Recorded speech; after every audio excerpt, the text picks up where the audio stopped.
എല്ലാവർക്കും നമസ്കാരം.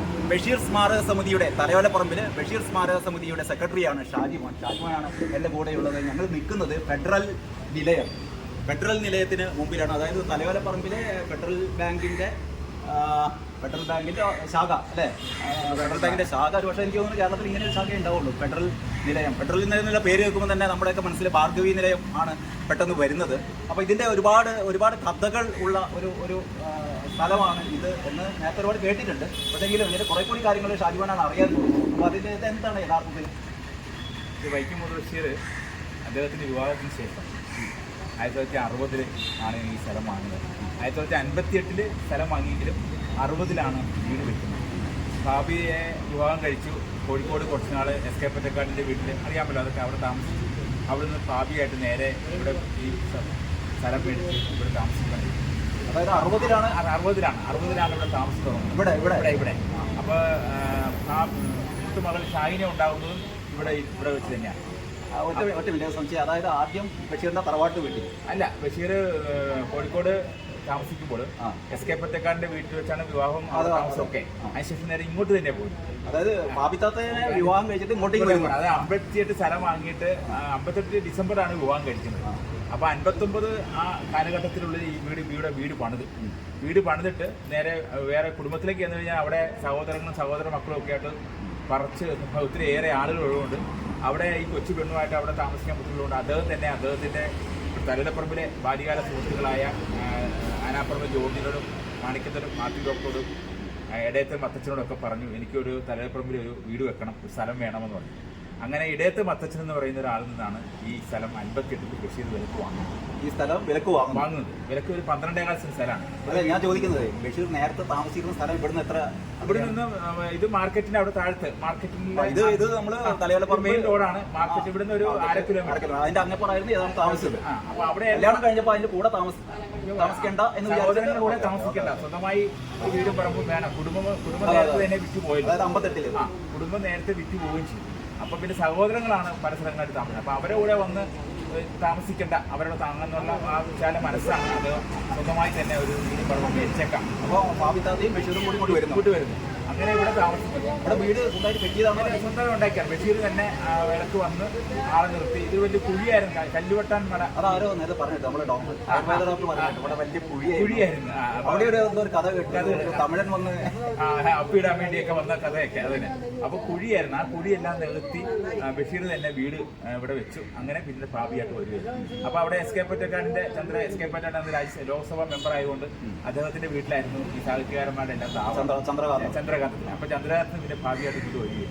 അപ്പൊ ഇവിടെ താമസിച്ച സമയത്ത് അങ്ങനെ ഇരുന്നപ്പോഴാണ് ഈ ഭാർഗവി നിലയത്തിന്റെ തിരക്കഥ പൂർത്തീകരിക്കാൻ അദ്ദേഹത്തിന് ചില തടസ്സങ്ങളുണ്ടായി. മദ്രാസിൽ വെച്ച് എഴുതി തുടങ്ങിയെങ്കിലും അദ്ദേഹത്തിന് ചിത്രപ്രമവും കാര്യങ്ങളെല്ലാം ഉണ്ടായി. അങ്ങനെയൊക്കെ ഇത് വീണ്ടും പോയി. അപ്പോൾ അതിനൊരു പണി കുറേ എറണാകുളത്ത് നിൽക്കുക, അത് എങ്കിൽ പോലും എറണാകുളത്ത് തൃപ്പൂണിത്തുറയിലൊക്കെ ആയിട്ട് പൂർത്തീകരിക്കാൻ കഴിഞ്ഞില്ല. അവർക്കത് സിനിമയാക്കണം. അപ്പോൾ എ വിൻസെന്റ് ആണെങ്കിൽ പല രീതിയിലുള്ള നടന്മാരോടൊക്കെ കരാറ് പറഞ്ഞ് എല്ലാം വെച്ചിരിക്കുന്ന സമയത്ത് അവിടെ കൊടുത്ത് എ വിൻസെന്റ് ഇവിടെ വന്ന് അതിൻ്റെ സംവിധായകൻ ഇവിടെ വന്ന് ബഷീറോട് പറഞ്ഞു, ഇത് എനിക്ക് എത്രയും വേഗം തീർത്തു തരണം. അങ്ങനെയാണെന്ന് പറയുമ്പോൾ നസീർ അടക്കമുള്ള ആ സിനിമയിൽ അഭിനയിച്ച ഒട്ടുമിക്ക ആളുകളും ഇവിടെ വന്ന് അങ്ങനെ ബഷീറോടൊപ്പം ഇരുന്നാണ് അത് പൂർത്തീകരിച്ചത്. അപ്പോൾ അങ്ങനെയൊരു അപ്പോൾ ഈ ഭാർഗവി നിലയം തലയോലപ്പുറത്ത് ഇരുന്ന മുഴുവൻ എഴുതിയെന്ന് പറയാൻ പറ്റില്ല, അത് പൂർത്തീകരിച്ചെന്ന് തന്നെ പറയും. അതാണ് ആ തിരക്കഥ ഇവിടെ വെച്ചാണ് കൈമാറുന്നത്. പിന്നീടാണ് അതിൽ ഷൂട്ട് നടക്കുന്നത്. അങ്ങനെ വന്നു. അങ്ങനെ 60 താമസിക്കുന്ന നല്ല ബഷീർ അടക്കൽ സാഹിത്യപുത്രനെ പോകും. ബഷീറിന്റെ സഹോദരങ്ങളും സഹോദര മക്കളും ഒക്കെ ഇവിടെ ഭാബിത്തായിട്ടും ഷാഹിനത്തായിട്ടും കൂട്ടുണ്ടാവും. അങ്ങനെ ഇവരെല്ലാം ഷാഹിനുണ്ട്. അപ്പൊ അവര് അവിടെ നിന്ന് വരും. അപ്പം മാമൻ അല്ലെങ്കിൽ മുത്താപ്പ ഇവിടെ ഉണ്ടാകത്തില്ല. അപ്പോൾ മുത്തുമ്മയ്ക്കും അല്ലെങ്കിൽ മാമിക്കും ഒക്കെ ആയിട്ട് ഇവർ കൂട്ടിരിഞ്ഞ് വരും. അങ്ങനെ അവരൊക്കെ താമസിച്ചപ്പോഴാണ് ഈ ഭാബിത്തയുടെ വാപ്പ മരിക്കുന്നത്. കാരണം ഭാബിത്തയുടെ ഇടയത്തും കണ്ട് കുറച്ച് പിള്ളേർ. അപ്പോൾ അവർക്ക് ഇത് അങ്ങോട്ട് പോകേണ്ടി വന്നു. കാരണം അവിടെ വേറെ ആരും ഇല്ല. അപ്പോൾ ബഷീർ തീരുമാനിച്ചു എല്ലാം അങ്ങോട്ട് പോകാം. അപ്പം അങ്ങനെയായപ്പം ഇത് വിൽക്കാതെ മാർഗ്ഗമില്ല.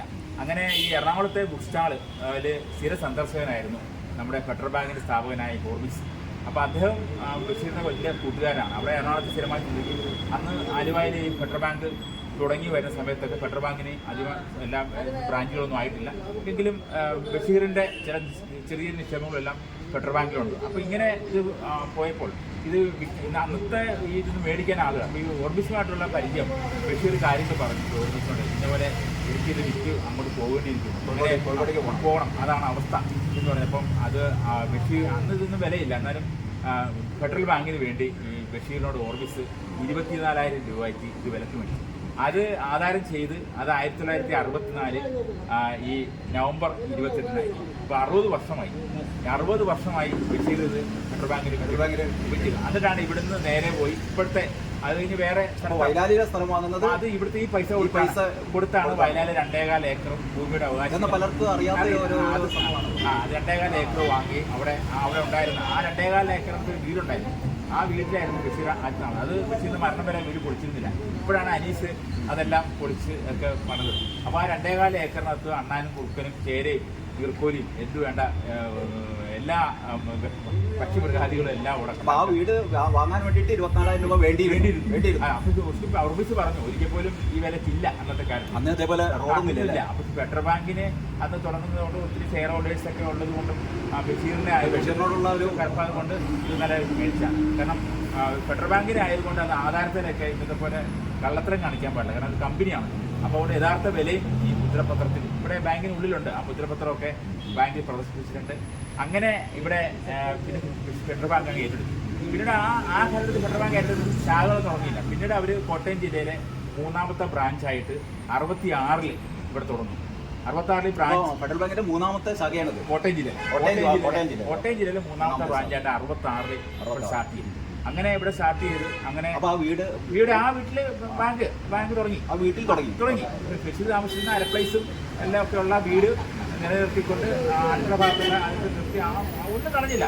ആ ഒരു ഗേറ്റൊക്കെ വെച്ചു. 66 കാലത്തില്ലേ. അപ്പോൾ അത് കളയാതെ അതൊന്നും എനിക്ക് പറയുന്നത് ബാങ്കിൻ്റെ സുരക്ഷിതം വരത്തക്ക രീതിയിൽ അതൊന്നും മെയിൻറ്റെയിൻ ചെയ്ത് ബാങ്കല്ലേ. അപ്പോൾ അതുകൊണ്ട് ഇരുമ്പ് വാതിലൊക്കെ വേണമല്ലോ. അപ്പോൾ അങ്ങനെയൊക്കെ വെച്ച് അതങ്ങോട്ട് അതൊക്കെ പഠനം തുടങ്ങി. പിന്നീട് ആ ബ്രാഞ്ചിൽ ചെറിയൊരു മിനിക്കൂർ നടത്തിയെങ്കിലും പിന്നീട് അത് വന്നപ്പോൾ ബഷീറിൻ്റെ മരണത്തിന് ശേഷം 2001 94 ബഷീർ മരിക്കുന്നത്. അപ്പോൾ 2001 ഈ ഓർബിസിൻ്റെ മകൻ രാജു ഓർബിസ് തലപ്പത്ത് വന്നു.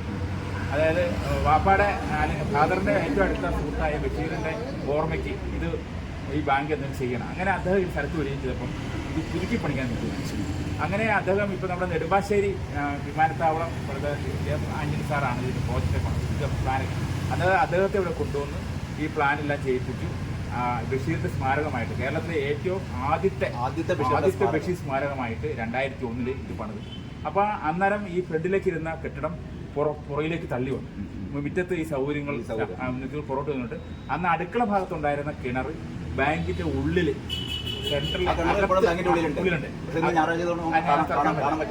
അകത്ത് നിലനിർത്തിക്കൊണ്ട് തന്നെ ബാങ്ക് പുതുക്കിപ്പോയി. അപ്പോൾ അതിന്റെ ബഷീർ അന്ന് പോകുമ്പോൾ കോഴിക്കോട് പോകുമ്പോൾ ഒരു ചാരി കസേരയൊക്കെ ഉണ്ടായിരുന്നു. അതെല്ലാം ഇവർക്ക് കൊടുത്തിട്ടാണ് പോയത്. അപ്പോൾ ആ ചാരി കസേരയും ചൂടും ബഷീറിന്റെ കണ്ണട ഉണ്ടായിരുന്നു. കണ്ണട ഏതോ ഒരു കർഷകർ ഇവിടെ വന്നപ്പോൾ അതിട്ട് പോയി. അന്ന് ക്യാമറകളൊന്നും ഇല്ലായിരുന്നു. അങ്ങനെ 2001 അന്നത്തെ സാംസ്കാരിക മന്ത്രിയായ ജി കാർത്തികനെ കൊണ്ടാണ് ഇത് ഉദ്ഘാടനം ചെയ്തത്. അന്ന് കേരളത്തിലെ പ്രഥമ ബഷീർ സ്മാരകമായിട്ട് ഈ ഫെഡറൽ നിലയം നിലനിർത്തുന്നുണ്ടാവുകയും പിന്നീട് അത് ഞങ്ങൾ ആ സമയത്ത് ഞങ്ങൾ 94 മുതൽ ഈ ബഷീർ അനുസ്മരണങ്ങൾ നടത്തി ഇങ്ങനെ നിലനിർത്തുമ്പോഴേ അദ്ദേഹത്തിൻ്റെ ജന്മദിനവും നടത്തി ചെറിയ അല്ല ആദ്യം ഞങ്ങൾ സ്കൂളുകളും മറ്റേ ഹോളിലൊക്കെ ആയിട്ട് നടത്തിക്കൊണ്ട് അങ്ങനെ ഇപ്പം ഞങ്ങൾക്ക് തോന്നിയാൽ ഇത് നല്ലൊരു ഇതാണ്. അപ്പം ഞങ്ങൾ അന്ന് ഈ ഫെഡറൽ ബാങ്ക് ഉദ്ഘാടനം ചെയ്യാൻ അന്നത്തെ ചെയർമാനായിരുന്നു പത്മകുമാർ സാർ ഇവിടെ വന്നു. അപ്പോൾ ഞങ്ങൾ അദ്ദേഹത്തിന് ഒരു നിവേദനം കൊടുത്തു. ഞങ്ങൾക്ക് ഇവിടെ മുറ്റത്ത് ഒരു ബഷീർ സാഹിത്യ ചർച്ചയൊക്കെ നടത്തുന്നത് അനുവാദം ഉണ്ടാകണം. കാരണം ബ്രാഞ്ച് മാനേജർമാരെ തീരുമാനിച്ച പാടില്ല. കാരണം ഒരു തരാം. അപ്പോൾ അങ്ങനെ ഒരു സാധനം അദ്ദേഹം ജി കാർത്തികൻ അതിനോട് ശുപാർശ നടത്തി. അത് ഇവർ നല്ലൊരു ഇതാണ്. ഇപ്പോൾ പറഞ്ഞ് അപേക്ഷ തന്നാൽ മതി, ഞങ്ങൾ അത് ബോർഡ് കൂടി തീരുമാനിച്ച് തന്നോളാം എന്ന് പറഞ്ഞു. അങ്ങനെ 2001 മുതൽ ഞങ്ങൾക്ക് ഇവിടെ കൂടുന്നതിനും സാഹിത്യ ചർച്ച നടത്താനും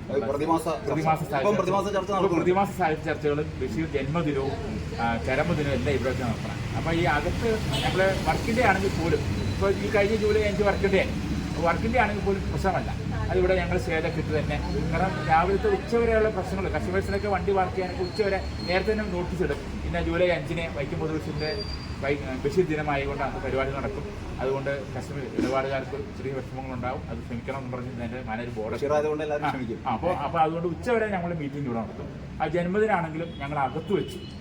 ജന്മദിനത്തിന് ഈ തവണ അകത്തായിരുന്നു, അശോക് സാറായിരുന്നു, അകത്ത് വെച്ച് നടത്തും. അതും കസ്റ്റമേഴ്സൊക്കെ വരുമ്പോൾ അത്രയോടുകൂടി ഞങ്ങൾ മീറ്റിംഗ് അവസാനിക്കുകയാണ്. സാഹിത്യ ചർച്ച ഞങ്ങൾ 2ാം ശനിയാഴ്ച 4ാം ശനിയാഴ്ച ആയതുകൊണ്ട് ബാങ്കിൻ്റെ ഇടപാടുകൾ, കാരണം ബാങ്കിന് അവധി ഇപ്പോഴാണ്. നേരത്തെ ബാങ്കിന് 4ാം ശനിയാഴ്ച അവധി ഇല്ലായിരുന്നു, ഇപ്പോഴാണ് 4ാം ശനിയാഴ്ച അവധി വന്നത്. 2ാം ശനിയാഴ്ച. അപ്പം ഞങ്ങൾ ആ 4ാം ശനിയാഴ്ച 2ാം ശനിയാഴ്ച എടുക്കും. ഞങ്ങളിവിടെ ഞങ്ങൾ സമിതിക്ക് സ്വന്തമായിട്ട് കസേരയും ബൈക്കും എല്ലാ സംവിധാനമൊക്കെ ഉള്ളതുകൊണ്ട് ഞങ്ങൾ ഇവിടെ തന്നെയാണ് ഈ കസേരയൊക്കെ എനിക്ക് വെച്ചത്. അപ്പോൾ ഇവിടെ ആയതുകൊണ്ട് എന്താണെന്ന് പറഞ്ഞാൽ ഇങ്ങനെ ഈ ടൗൺ ആണല്ലോ, ഈ ടൗണിൽ സാഹിത്യ ചർച്ച നടത്തുമ്പോൾ സ്വാഭാവികമായിട്ട് ആളുകൾ തന്നെ ATM കൗണ്ടറിലൊക്കെ വരുന്നവരൊക്കെ അപ്പോൾ അവരൊക്കെ ഇപ്പോൾ അങ്ങ് ചോദിച്ച പോലെ ക്ഷണിക്കപ്പെടാത്ത കുറേ ആളുകൾ വരും. നമ്മൾ ആരും അറിയണമെന്നില്ല. പക്ഷേ ഈ ബഷീറിൻ്റെ അതാണ് ഇവിടെ നോക്കിക്കഴിഞ്ഞാൽ നമുക്ക് പുറമെ ഒന്നും കാണാൻ പറ്റില്ല. നമ്മൾ പറഞ്ഞുള്ള അറിവ് മാത്രമേ ഉള്ളൂ. കാരണം ഇവിടെ വന്നാൽ ഇപ്പോൾ അങ്ങനെ തന്നെ അറിവ് പെട്ടെന്ന് എന്താണെന്ന് ഞങ്ങളവരോട് പറഞ്ഞിരുന്നു, ഇവിടെ ഒരു ബഷീറിൻ്റെ പ്രതിമ ഉണ്ടാകണം. അപ്പോൾ അവർ പറഞ്ഞു ഓർമ്മ സാറിൻ്റെയും ബഷീറിൻ്റെയും കൂടുതലൊരു പ്രതിമയെല്ലാം വെച്ച് ബഷീർ ഇവിടെ താമസവും ചരിത്രമൊക്കെ പുറത്ത് കാണിക്കാം, ഈ സംവിധാനം ചെയ്തു തരാമെന്നൊക്കെ പറഞ്ഞിട്ടുണ്ട്. കാരണം അത് ശ്രദ്ധയപ്പെടുത്തിയിട്ടുണ്ട് ഈ ഫെഡറൽ ബാങ്കിൻ്റെ മാനേജ്മെൻറ്റ്. കാരണം പുറമേ നിന്ന് ആർക്കും മനസ്സിലാകില്ല, പക്ഷെ അകത്ത് കയറി കഴിഞ്ഞാൽ കാര്യം മനസ്സിലാകും. അകത്ത് ഞങ്ങളിപ്പോൾ ആവശ്യപ്പെട്ട പോലെ തന്നെ ബഷീറിൻ്റെ പുസ്തകങ്ങളും ഫോട്ടോ, ഞങ്ങളുടെ ഒരു ഫോട്ടോസ് ഉണ്ടെങ്കിലും മറ്റ് ഫോട്ടോസും അന്നത്തെ ഈ കാർത്തിക് സാർ വന്ന് ഉദ്ഘാടനം ചെയ്ത പാത്തുമ്മയും ഭാബിയും ഒക്കെയുള്ള ഫോട്ടോസൊക്കെ അകത്തുണ്ടെങ്കിലും എല്ലാ കസ്റ്റമേഴ്സിനും ഇത് മനസ്സിലാകുന്നില്ല. പിന്നെ അങ്ങനെ വന്ന് ഇപ്പോൾ ഏറെക്കുറെ എല്ലാ സ്ഥലത്തും ആളുകൾ അറിയാൻ തുടങ്ങി. ഇപ്പോൾ ബഷീർ തലയിലപ്പുറത്തിൽ ആകെ ഭാര്യയായിട്ട് താമസിച്ച ഏക വീടും അതിലുപരി കേരളത്തിൽ ഒത്തിരി നമുക്ക് ബഷീറിൻ സ്മാരകങ്ങളും ബഷീറിൻ സംഘടനകളുണ്ട്, ഒക്കെയുണ്ട്. പക്ഷെ പ്രഥമ സ്മാരകമാണെന്നുള്ളത് ഒരു പലർക്കും അറിയില്ല. കാരണം അത് 2001-ലാണ്. അന്നത്തെ സാംസ്കാരിക മന്ത്രിയായിരുന്നു ഈ അന്തരിച്ച G. കാർത്തിക് സാർ. സാറാണ് ഈ പരിപാടി ഈ നമുക്ക് നടത്തുന്നത്. അപ്പോൾ അത് അതിനകത്ത് അകത്ത് ഫോട്ടോസൊക്കെ ഉണ്ട്. അപ്പോൾ അങ്ങനെയുള്ളൊരു ഓർമ്മയാണ്. അപ്പോൾ ഇത് വേറെ സംഭവം കൂടി പറയാം. ഈ ബഷീർ ഇവിടെ താമസിക്കുന്ന സമയത്ത് വന്ന് വരാത്തവരായിരുന്നു. ബഷീറിനെ കാണാൻ ഇതിലെ പോകുന്ന സത്യനും അന്ന് എല്ലാവരും പറഞ്ഞു കേട്ടു സത്യനും മസ്യ, അത് നമ്മുടെ ടാറ്റാവൂർ സുമാർ സാറിൻ്റെ പുസ്തകത്തിലുണ്ട്. ഇവിടെ വന്നു പോയിട്ടുള്ള മഹാരഥന്മാരുടെ പേരുകളിലാണ് സത്യൻ സാറടക്കം നസീറും അന്നത്തെ തുക്കുറിശിയും അതുപോലെ KPCയുടെ ആൾക്കാരും അങ്ങനെയുള്ള പല ആളുകളും ബഷീറിനെ ഇതിലെ പോകുമ്പോൾ ബഷീർ, കാരണം അവർക്ക് ബഷീറിൻ്റെ വീട്ടിൽ വന്ന് ഭക്ഷണം കഴിക്കും. അപ്പോൾ ബഷീർ ആരെയും പട്ടിണി ഒഴിയല്ല. അപ്പോൾ നേരെ അന്ന് ഇതുപോലെ ഹോട്ടലൊന്നും ഇല്ലല്ലോ, നേരെ ഇവിടെ വരിക, അവിടെ ഭക്ഷണം കഴിച്ച് അങ്ങനെ ഈ പറയുന്ന ഈ ബഷീറിൻ്റെ സഹോദരന്മാരും മക്കളും ഒക്കെ വന്നു പാചകം ചെയ്ത്. അപ്പോൾ അതുകൊണ്ട് ഈ ബഷീർ ഇല്ലെങ്കിൽ പോലും അവർ വന്നാൽ പോലും അവരെ പട്ടിണി കൊടുക്കുന്ന പരിപാടി ഭാവിക്കായിരുന്നു. അപ്പോൾ അതുകൊണ്ട് ഒരു ഭക്ഷണം കഴിക്കാനുള്ള ദിവസം പോലും അന്നത്തെ ഈ സാംസ്കാരിക നേതാക്കൾ നടന്നത് MD തന്നെ പറയുന്നത്. MD ഇവിടെ 2 ദിവസം കിടന്നിട്ടുണ്ട്. അതുപോലെ തന്നെ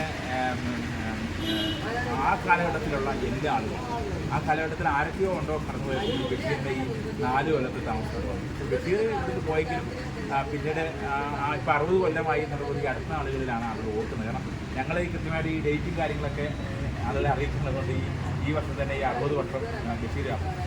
ഇവിടുന്ന് ബഷീർ പോയിട്ട് 60 ബേപ്പൂരി എന്നതും 60. അപ്പം കാരണം ഇവിടുന്ന് നേരെ ബേപ്പൂരിലാണോ, ബേപ്പൂർ സ്ഥിരമായി കാണുന്നത് 60 വർഷമായി.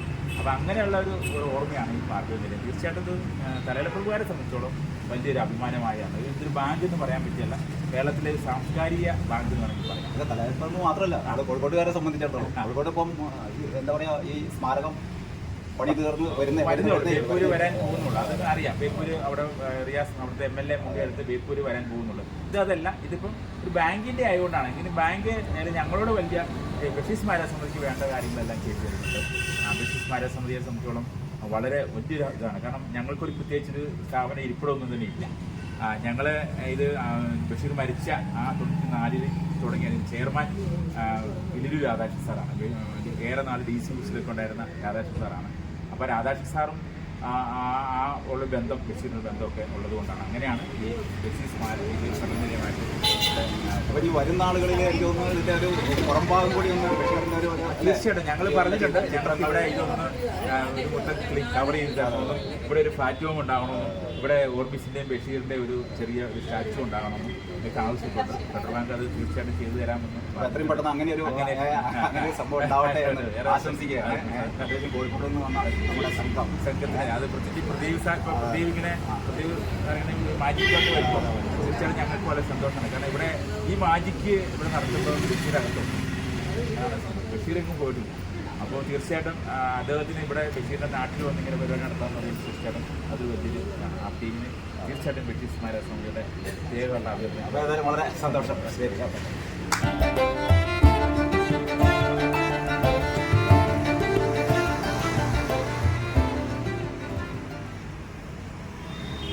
ഇത് വൈക്കം മുഹമ്മദ് ബഷീറിന്റെ ഭവനം. ബഷീർ തന്റെ നീല വെളിച്ചം ഭാർഗവി നിലയം എന്ന തിരക്കഥയിലേക്ക് എത്തിപ്പെട്ട ആ വീട്, ബഷീറിന്റെ പ്രിയ സുഹൃത്ത്, ബഷീറിന്റെ ശിഷ്യൻ, ബഷീർ ഒരു മകനെ പോലെ കരുതുന്ന മാജിക് പ്രദീപ്. ബഷീർ ഒരു മാജിക്കുകാരനാണ് എന്ന് പറഞ്ഞാൽ ഒരു നിങ്ങൾക്ക് വായന അറിയാൻ കഴിയും. ബഷീർ ഒരു പാചകക്കാരനായിരുന്നു, ബഷീർ ഒരു മാജിക്കുകാരനായിരുന്നു, ബഷീർ ഒരു സന്യാസിയായിരുന്നു, ബഷീർ ഒരു സൂഫിയായിരുന്നു, ബഷീർ ഒരു മുച്ചുകിളിക്കാരനായിരുന്നു. അങ്ങനെ പല രീതിയിലുള്ള അങ്ങനെ ബഷീർ മുച്ചുകിളി അല്ലെങ്കിൽ മാജിക്ക് നടത്തിയപ്പോഴൊക്കെ നമ്മുടെയൊക്കെ ഈ നാട്ടുകാരനായ പ്രിയപ്പെട്ട ശ്രീ വൈക്കം ചിത്രവാനിച്ചൻ, ശ്രീ പ്രീതന്റെ കൊച്ചു, അദ്ദേഹവും ബഷീറുമായി ചീട്ട് കളിക്കുകയും മാജിക്കും ഒക്കെ നടത്തി. 89 മുതൽ 1989 മുതൽ മാജിക്കുമായി ആ കലാപ്രകടനം അതൊരു സാംസ്കാരിക പ്രവർത്തനമാണ് മാജിക് എന്ന് പറയുന്നത്. നമുക്കൊരു പക്ഷേ മാജിക്കിനെ കോമാളി എന്ന് വിശേഷിപ്പിക്കാമെങ്കിലും ഇത് അങ്ങനെയല്ല, ഒരു സാംസ്കാരിക പ്രവർത്തനമാണ്. ആ രീതിക്ക് ഏറെ ചിന്തിക്കാൻ പറ്റുന്ന ഒരു കലാപ്രകടനമാണ്. അപ്പൊ മാജിക് എന്ന് പറയുന്നത് നിസ്സാരമായിട്ട് ബഷീർ പോലും കാണുന്നില്ല, ബഷീർ എഴുതിയിട്ടുണ്ട്. അങ്ങനെ ബഷീർ ശിഷ്യനായി ഉള്ള ഈ പ്രദീപ്, അദ്ദേഹത്തിന്റെ പേര് തന്നെ അങ്ങ് പേര് പോലും ഇടാൻ കഴിഞ്ഞത് ബഷീർ തന്നെയാണ്. 89 മുതലുള്ള ബഷീറുമായിട്ടുള്ള ബന്ധം, വയലാലിലെ ആയിട്ടുള്ള ബന്ധം, ഫാബിയും അനീസും ഷാഹിനയുമായിട്ടുള്ള അടുപ്പം, അതുപോലെ തന്നെ ഒട്ടുമിക്ക ബഷീർ കഥാപാത്രങ്ങളെയും നേരിട്ട് കാണുകയും അവരുമായിട്ട് നല്ല ബന്ധങ്ങൾ. ഇവിടെ തലയോലപ്പുറത്തിലാണെങ്കിൽ ചിത്രവാനിച്ചോട്ടുമായിട്ട് ഏറെ നല്ല ബന്ധങ്ങളുണ്ട്. ഏതാണ്ട് 2000-3000 താഴെ വേദികളായിട്ട് വിദേശ രാജ്യങ്ങളടക്കമുള്ള യൂറോപ്യൻ കൺട്രി, ഗൾഫ് രാജ്യങ്ങളടക്കമുള്ള വിദേശ രാജ്യങ്ങളടക്കമുള്ള പ്രകടനം നടത്തിയിട്ടുള്ള ഒരു ടീമുള്ള പ്രദീപ്. എനിക്ക് ഒരു പക്ഷേ അദ്ദേഹത്തെ നല്ല പരിചയമില്ല. ഈ അടുത്ത ദിവസങ്ങളിലാണ് അദ്ദേഹത്തിന്റെ യാത്ര കഴിഞ്ഞ ഈ ജനുവരി 19 കോഴിക്കോട് വയലാലിൽ അവിടുത്തെ MLA-യും ടൂറിസം മന്ത്രിയുമായ ശ്രീ മുഹമ്മദ് റിയാസ് ഉദ്ഘാടനം ചെയ്ത ഈ അദ്ദേഹത്തെ ബഷീറിന്റെ ജന്മദിനത്തോടനുബന്ധിച്ചുള്ള ഈ മാജിക് പരിപാടി ബഷീറിന്റെ ജന്മനാട്ടിൽ നടത്തണമെന്നതുമായി നമ്മുടെ പ്രിയപ്പെട്ട അബ്ദുൾ അപ്പാഞ്ചരയെ സമീപിക്കുകയും അങ്ങനെയാണ് ഈ കഴിഞ്ഞ 2 ദിവസത്തിനുള്ളിൽ അദ്ദേഹം അവർ ഇന്നലെ ആ ടീം ഇന്നലെ എത്തിയും ഈ പ്രദേശവും തലയോലപ്പുറവുമായി ബന്ധപ്പെട്ട പ്രദേശങ്ങളിലൊക്കെ അദ്ദേഹം അവർ സഞ്ചരിച്ചിരുന്നു. ഈ പരിപാടിക്ക് ശേഷം വൈക്കത്ത് ബോട്ട് തിയേറ്റേഴ്സിന് ചെറിയ ഒരു പരിപാടി നടത്തി അവർ തിരിച്ച് ഞങ്ങളുടെ തൃശ്ശൂരിലെ സാഹിത്യ അക്കാദമിയും ലളിതകലാ അക്കാദമിയും സംഗീത നാടക അക്കാദമിയിലൊക്കെ സന്ദർശനം നടത്തി അവർ കോഴിക്കോട്ടേക്ക് ഈ മാസം 31 അവരെ പരിപാടി അവസാനിച്ചു.